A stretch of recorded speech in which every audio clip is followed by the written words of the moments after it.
welcome to CoreTV News on the Hour. I am Omotayo Alo. Senate President Bukola Saraki on Tuesday reeled out the names of potential ministers from the list received from President Muhammad Buhari on September 30. Prominent on the list read out at plenary are former governors of Lagos State, Babatunde Fashola, Rivers and Ekiti States, Rotimi Amechi and Kayode Fayemi. Others are Audu Ogbe, Chris Ngige, Ogbonaya Onu, and spokesman of the ruling All Progressives Congress, Lai Mohammed. The confirmation hearing for the nominee is to begin on October 13.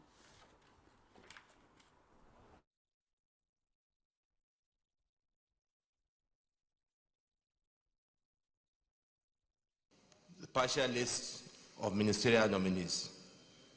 1. Abubakar Malami, SAN. 2. Abdurrahman Bello Dambazao. Aisha Jumai Al-Hassan. Alhaji Lai Muhammad. Babatunde Raji Fashola. Barrister Adebayo Shitu. Barrister Solomon Dalong. Dr. Senator Chris Mwabeze Ngige. Chibuke Rotimi Amechi. Chief Audu Innocent Ogbe.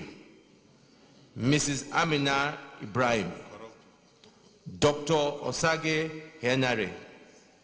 Dr. Emmanuel Ibe Kachuku. Dr. Kayode Fayemi.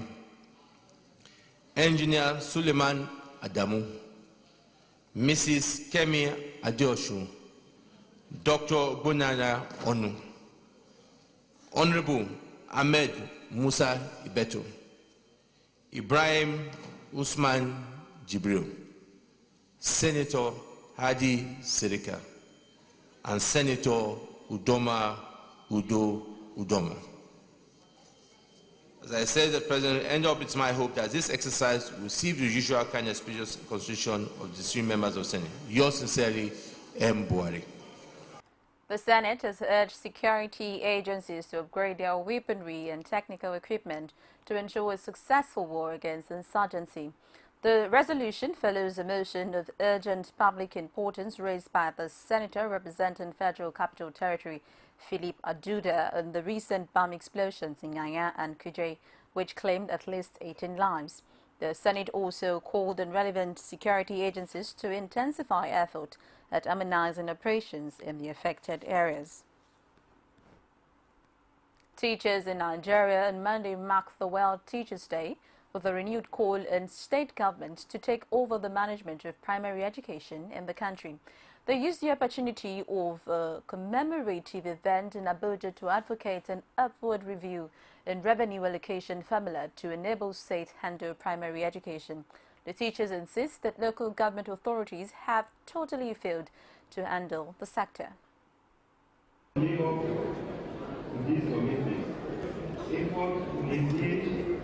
Dialogue with teachers, well-resourced, safe, and healthy working environment.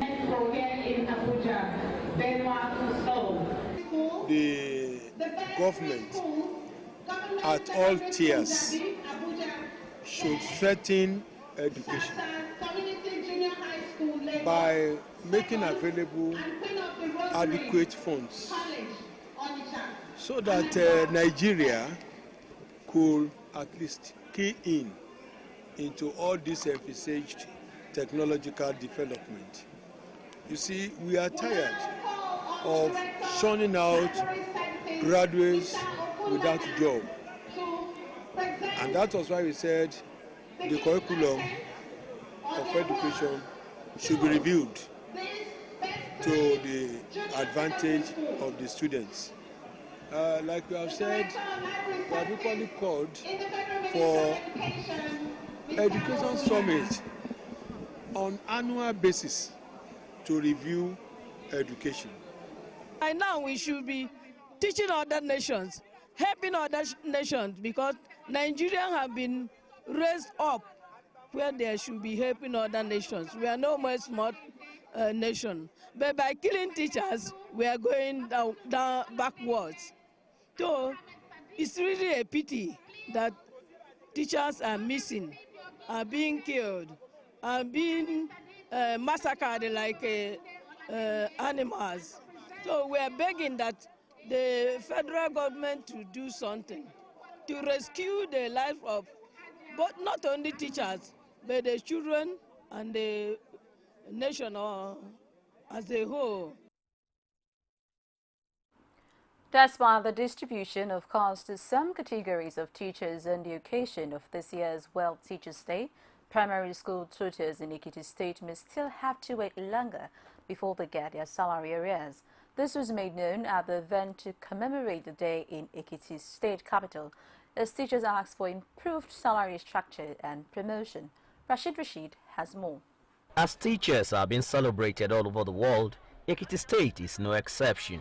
The Oluyemi Kayode Stadium had in attendance primary and secondary school teachers across the 16 local government areas of the state. Paying cognizance to the plight of teachers in Ekiti State, the teachers said the disparity in salary structure and the issue of 65 years retirement age should be addressed. Today there are serious disparities in our salaries. We want you to address that via promotion, harmonization of our promotions. In Nigeria primary and secondary school, these basic demand that our retirement age be raised to 65 years. While the celebration goes on, simmering just underneath is the issue of salary arrears. But for the state governor, Ayodele Fayoshi, teachers must exercise patience. Your Excellency, permit me to remind you that our bailout is still hanging.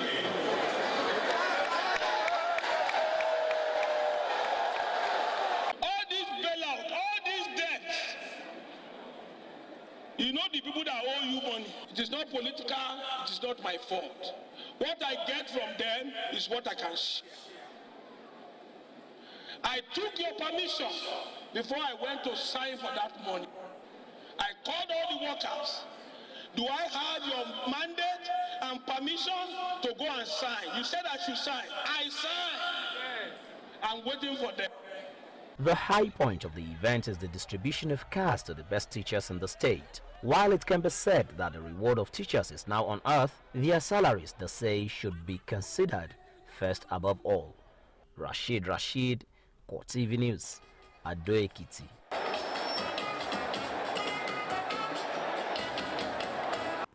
The National Orientation Agency has described teachers as nation builders and agents of change on the occasion of the 2015 Teachers' Day celebration. Director General of the agency, Mike Omiri, said in a congratulatory message that the efforts of teachers cannot be underestimated because of their role in ensuring that children are shaped to be leaders of tomorrow.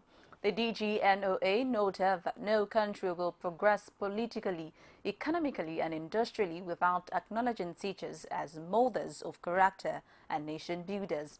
He emphasized that the theme for this year's celebration, Empowering the Teachers Building Sustainable Societies, calls for a reflection by all Nigerians to ensure that the nation attains a sound qualitative educational system.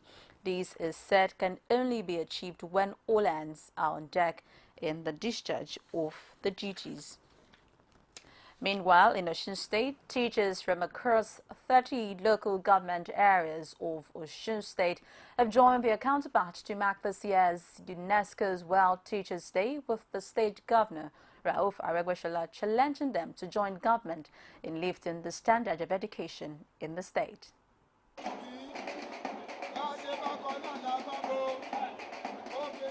At the Government Technical College in Osogbo, the state capital, some elementary, middle and high school teachers from the 30 local governments and one area office celebrate the day with the usual parade. Governor Rauf Aregbesola in his speech acknowledged the contributions of teachers towards nation building, but also challenged them to put in more efforts for effective and improved students' performance. He assured that his administration will not relent in giving education the attention it deserves, while pleading with the teachers to join hands with government in building a better society. Let us come to ourselves and agree on a minimum of service we must render, even in spite of those challenges. challenges, sacrifices, and deniers.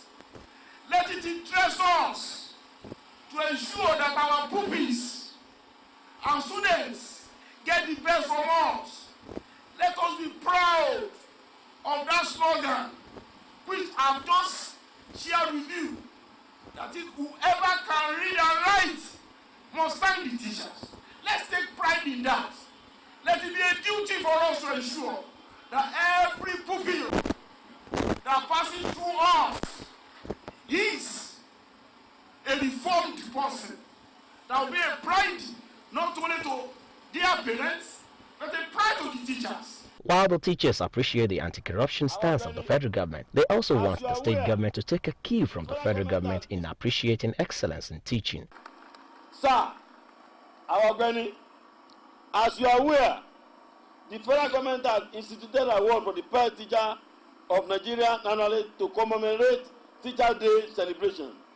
We also appeal to your humble self to domesticate same for teachers in the state, while students and pupils can be awarded for honesty and scientific invention. October 5 every year is set aside by UNESCO to appreciate teachers for their efforts in promoting education, moral and cultural values. Rashid, CoreTV News, Oshogbo. Ondo State Governor Olusegun Mimiko has denied the allegation that the bailout loan collected from the federal government has been lodged into a fixed account. The governor, while addressing public servants in the state on Monday, said his government would not do anything that would negatively affect the welfare of the state workers. He pointed out that it will be unreasonable to fix such money, adding that any bank caught in such an act will receive sanctions from the Central Bank of Nigeria. The governor further assured that his administration would always promote the welfare of the workers. Join us after this break for more.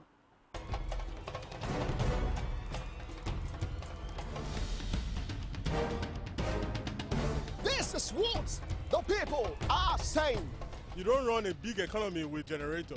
They need to do more in terms of energy and power. Many things to do for this Nigeria about lights, water, and new TT. For Nigerians that are not gullible, we know that good laws have done nothing good for this country. Buhari won the election convincingly. Talk to our husband that you should keep promise about what you said, and because people are watching you, you know, another election is coming. But some people will stand for Yoruba land, will be strong man. We don't die. This nation is moving forward. The best is going to take place. The people giving voice to the voiceless. Welcome. If you just join us, it's CoreTV News on the R. For more of our news and information, visit our social media platform, facebook.com/CoreTV News, our Twitter handle @CoreTV News NG.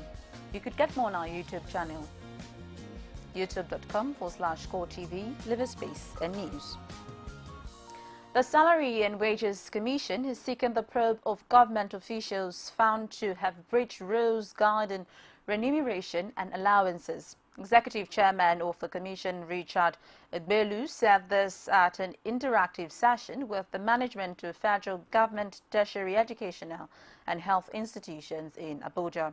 He maintained that infraction of government pay policy will no longer be tolerated. Also, the Federal Capital Territory authorities are pushing for intensified surveillance in and around the 8,000 square kilometers of the Federal Capital Territory. This, they say, is in order to nip unfortunate incidents like the weekend multiple bomb attacks in the Bad. Permanent Secretary in the FCT Ministry, John Chukwu, said intensified surveillance will ensure that security agencies are not taken unawares. He also called for continued collaboration and sharing of information among the agencies with a view to ensuring synergy in their operation. The Permanent Secretary has meanwhile directed the Area Council Chairman to resuscitate and strengthen the authority committees, while also urging community leaders to strive to know newcomers in their domain. 11 bomb victims have been discharged from the National Hospital where they had been receiving treatment since last weekend's multiple bomb blasts. This is out of the 17 that were rushed to the trauma center in the aftermath of the explosion. The remaining survivors who have been recounting their ordeal have expressed hope that they will soon be reunited with their families. Pius Samuel visited the National Trauma Center and came back with this report. These clips were shot within a few hours. The effect of last weekend bomb attacks is clear in this hospital. This is where many of the survivors of the multiple explosions are receiving treatment. And for those whose loved ones were affected, it is still like a dream they wish never came to pass.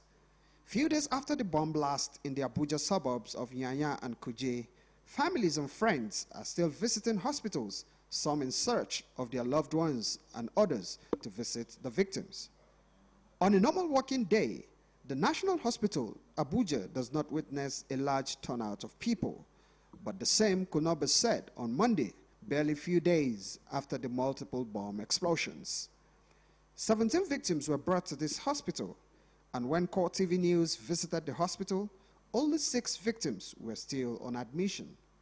Some of them narrated their experiences to CoreTV News. When it happened, I just saw myself on the ground, and that is all I could remember. And when I opened my eyes, I found myself here.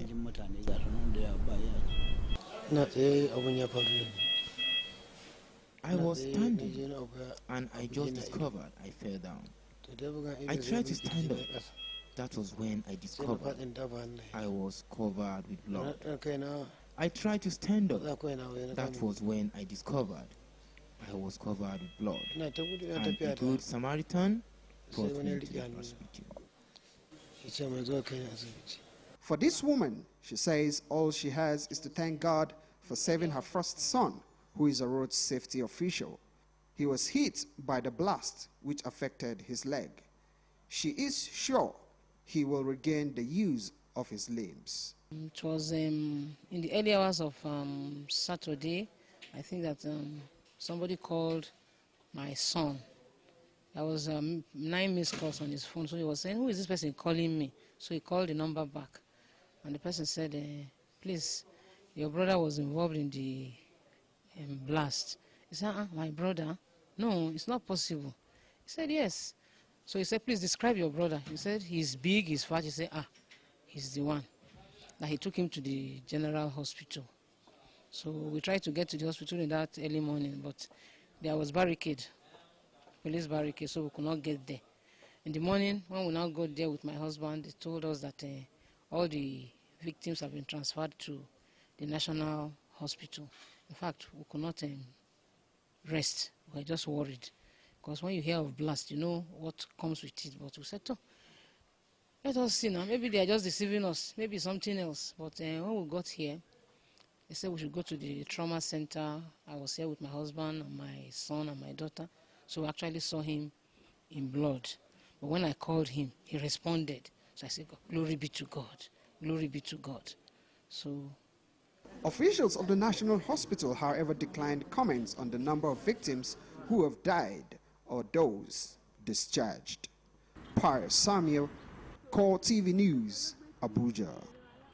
In business, President Muhammad Buhari says his administration will enact new policies to diversify Nigeria's economy from oil to other sectors such as agriculture, mining and manufacturing. President Buhari disclosed this on Monday during a meeting with a delegation of French investors and at the aegis of Movement of the Enterprises of France, MEDEF, led by its president, Perel Gartz. He pointed out that the diversification will be captured in the 2016 national budget. President Buhari further noted that the policies currently being evolved by his administration would boost domestic manufacturing and attract greater investment to Nigeria's agriculture and mining sectors. Boko Haram Islamists attacked Chadian on Tuesday, killing 11 and wounding 13 in a raid near Lake Chad, a Chadian security source reveals. The source said 17 Boko Haram fighters also died in the fighting following the pre-dawn strike. Chad has joined a regional military alliance alongside Niger, Cameroon and Nigeria to fight Boko Haram, which has waged a bloody insurgency since 2009, marked by mass abductions, village massacres and suicide bombings by women and teenagers. At least 17,000 people have been killed and more than 2.5 million made homeless since the Boko Haram insurgency began in 2009. NATO has condemned Russia's invasion into Turkish airspace, describing it as an extreme danger. The alliance summoned the ambassadors of its 28 member states on Monday for an emergency meeting to respond to what Secretary General Jens Stoltenberg called unacceptable violations of Turkish airspace. U.S. Secretary of State John Kerry said also disclosed that his country's concern about the incursion over the weekend is a reason to worry. Thank you so very much for joining us at this time. My name is Omotayo Alo. Bye for now.